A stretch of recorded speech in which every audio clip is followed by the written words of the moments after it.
Home science third year के class में आप सभी का स्वागत है।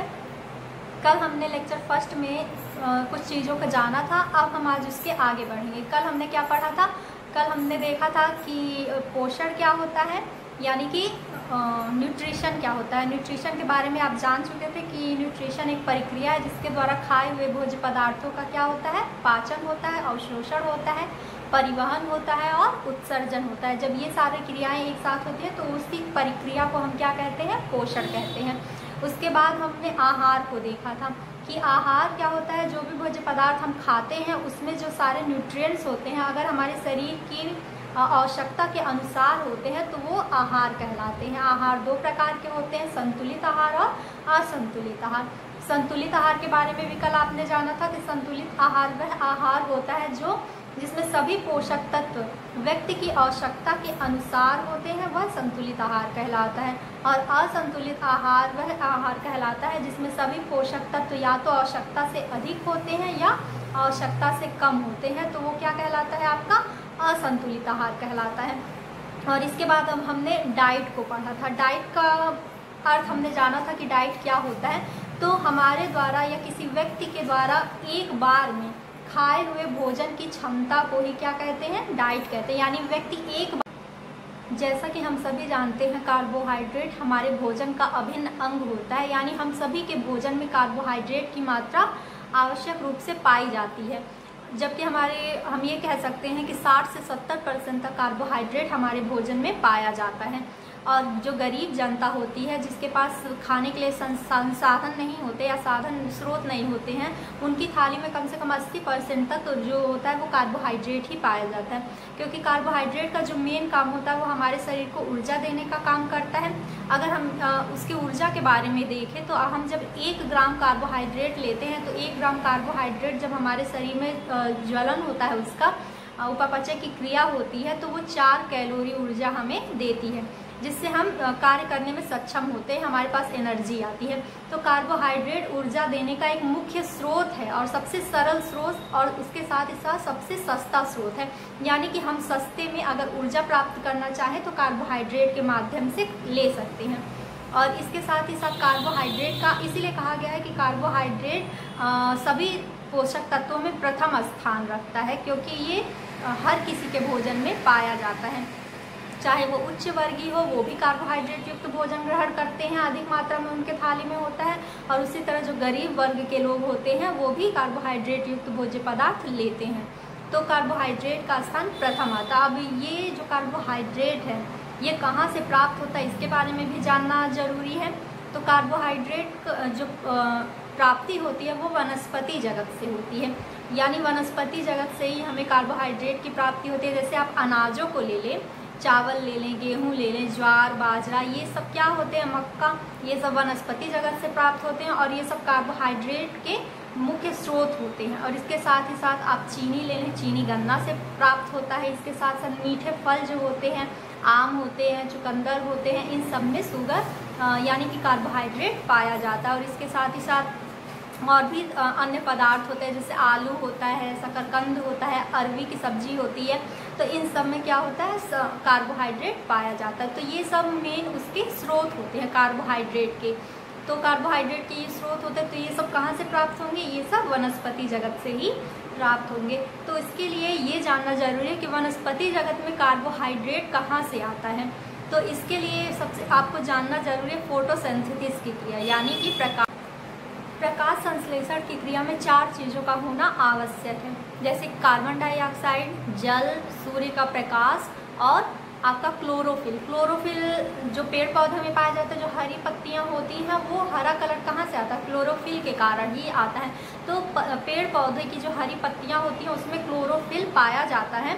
तो वो क्लोरोफिल जब आपके जल से, कार्बन डाइऑक्साइड से और सूर्य के प्रकाश से रिएक्शन करती है, यानी ये चारों जब आपस में रिएक्शन करते हैं तो ग्लूकोज बनता है। ग्लूकोज के साथ साथ ऑक्सीजन बनता है। तो इसका जो फार्मूला होता है 6CO2 + 6H2O, यानी कार्बन डाइऑक्साइड के 6 अणु और जल के 6 अणु जब आपस में मिलते हैं और इसके साथ ही साथ जब सूर्य का प्रकाश और क्लोरोफिल मिलता है, तब जाके निर्माण होता है ग्लूकोज का। ग्लूकोज यानी C6H12O6, ये इसका फार्मूला है।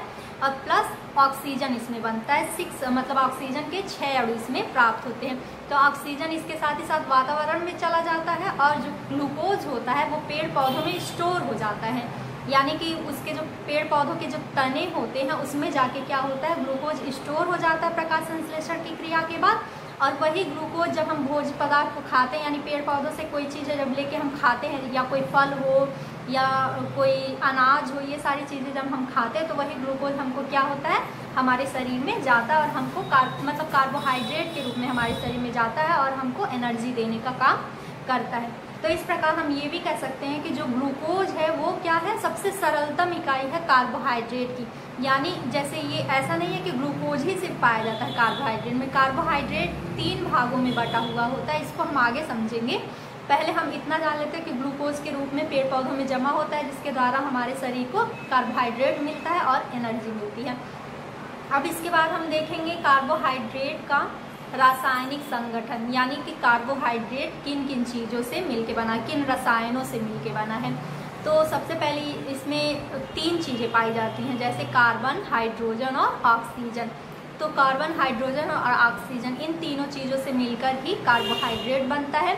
और इसका जो फार्मूला होता है कार्बोहाइड्रेट का, वो होता है CH2O, यानी CH2O। तो इसमें जो H2O होता है वो जल के अनुपात के बराबर होता है, क्योंकि आप जानते हैं जल का सूत्र क्या होता है, H2O होता है। तो वही इसका जो अनुपात होता है, H के 2 अणु होते हैं, यानी हाइड्रोजन के 2 अणु होते हैं और ऑक्सीजन के 1 अणु होते हैं। तो वही अनुपात इसमें भी पाया जाता है, कार्बोहाइड्रेट में भी। इसके साथ साथ एक कार्बन भी जुड़ा होता है। यानी आपसे अगर कोई कहे कि कार्बोहाइड्रेट का सूत्र क्या होता है, तो कार्बोहाइड्रेट का सूत्र CH2O होता है। इसको आप लोग याद रखेंगे। अब हम आगे कार्बोहाइड्रेट के वर्गीकरण के बारे में देखेंगे कि कार्बोहाइड्रेट को कितने भागों में बांटा गया है। तो कार्बोहाइड्रेट को 3 भागों में बांटा गया है, मोनोसैकेराइड, डाइसैकेराइड और पॉलीसैकेराइड। तो सबसे पहले हम एक एक के बारे में जानेंगे कि ये तीनों क्या होते हैं। तो सबसे पहले हम मोनोसैकेराइड के बारे में जानेंगे कि मोनोसैकेराइड क्या होता है। तो कार्बन के अणुओं में जब शर्करा की एक इकाई होती है तब हम उसे कार्बोहाइड्रेट कहते हैं। यानी कार्बोहाइड्रेट में शर्करा की जब एक इकाई होगी तो हम उसे मोनोसैकेराइड कहते हैं। एक इकाई का मतलब जैसे C6H12O6 जो होता है वो मोनोसैकेराइड का फार्मूला होता है। तो जो C6H12O6 होता है, जब वो एक ही रहता है तो हम उसे क्या कहते हैं, मोनोसैकेराइड कहते हैं। मोनोसैकेराइड के अंतर्गत ग्लूकोज आता है, फ्रक्टोज आता है और लैक्टोज आता है। ये तीनों चीज़ें मोनोसैकेराइड के अंतर्गत आती हैं। सैकेराइड के अंतर्गत जो 3 चीज़ें हैं बताया गया आप लोग को, ग्लूकोज, फ्रक्टोज और गैलेक्टोज। अब इसके बारे में आपको डिटेल में जानना है कि ये तीनों होते क्या हैं, कहाँ से प्राप्त होते हैं। तो ग्लूकोज के बारे में हम सबसे पहले जानेंगे। तो सबसे पहले ग्लूकोज के बारे में ये जानना जरूरी है कि ये कार्बोहाइड्रेट की सबसे सरलतम इकाई होती है। सरलतम इकाई का मतलब ये होता है कि ये इसका पाचन जो होता है, इसके पाचन के लिए कोई विशेष क्रिया नहीं होती है, बल्कि जब भी हम इसको ग्रहण करते हैं ग्लूकोज के रूप में, या किसी फूड को हम ग्रहण करते हैं अगर वो ग्लूकोज के रूप में ही है, तो उसका पाचन हमारे शरीर में बहुत तेज़ी से हो जाता है। जैसे कि आप लोग देखते भी होंगे, जब कोई व्यक्ति बीमार होता है या कोई बेहोश हो जाता है तो आप क्या करते हैं, डॉक्टर के पास जाते हैं। तो डॉक्टर क्या करता है, सबसे पहले उसको ग्लूकोज देता है, क्योंकि ग्लूकोज क्या होता है, उसके पाचन में समय नहीं लगता और वो मतलब बहुत जल्दी एनर्जी प्रोवाइड करता है, बहुत जल्दी ऊर्जा देने का काम करता है। तो इस तरह से हम कह सकते हैं कि ग्लूकोज जो होता है वो कार्बोहाइड्रेट की सबसे सरलतम इकाई होती है। और इसके साथ ही साथ आपको ये भी समझना है कि सबसे सरलतम इकाई का मतलब यह भी है कि जितने भी अन्य जो है मोनोसैकेराइड के अंतर्गत जितने आते हैं, जैसे लैक्टोज हो गया, माल्टोज हो गया, फ्रक्टोज हो गया, या फिर जो पॉलीसैकेराइड के अंतर्गत आते हैं जैसे कि सेल्यूलोज हो गया, हेमीसेल्यूलोज, पैक्टिन, स्टार्च, डेक्स्ट्रिन, ये सब जो होते हैं, इन सब का भी जब पाचन होता है तो ये भी सबसे सरलतम इकाई में ही टूटते हैं। लास्ट में जाके सबसे सरलतम इकाई यानी कि ग्लूकोज में टूटते हैं, तब कहीं जाके इनका शरीर में अवशोषण होता है और अवशोषण के बाद ब्लड द्वारा पूरे शरीर में इनका परिवहन होता है और तब जाके ये अपना ऊर्जा देने का काम करते हैं। तो ग्लूकोज के बारे में आप जान चुके कि ग्लूकोज क्या है, सबसे सरलतम इकाई है, इसका पाचन बहुत तेज़ी से होता है और ये सबसे जल्दी हमको ऊर्जा देने का काम करता है। और ये जो ग्लूकोज होता है, ग्लूकोज हमें सारे मीठे फलों में, जैसे जो मीठे फल होते हैं उनसे प्राप्त होता है, आलू में प्राप्त होता है, चुकंदर में प्राप्त होता है, और जो भी फल होते हैं उनसे हमको ग्लूकोज प्राप्त हो जाता है।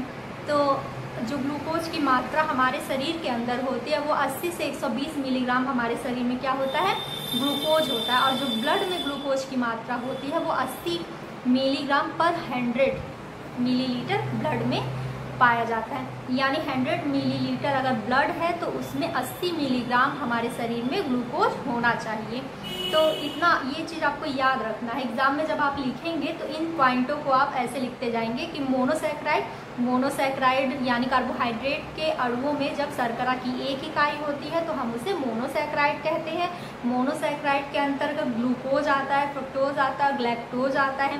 फिर आप ग्लूकोज के बारे में लिखेंगे कि ग्लूकोज कार्बोहाइड्रेट की सबसे सरलतम इकाई होती है, इसका पाचन बहुत तेज़ी से होता है और ये हमारे शरीर को जल्दी ऊर्जा देने का कार्य करती है। और हमारे रक्त में 100 मिलीलीटर रक्त में 80 मिलीग्राम क्या होता है, ग्लूकोज पाया जाता है।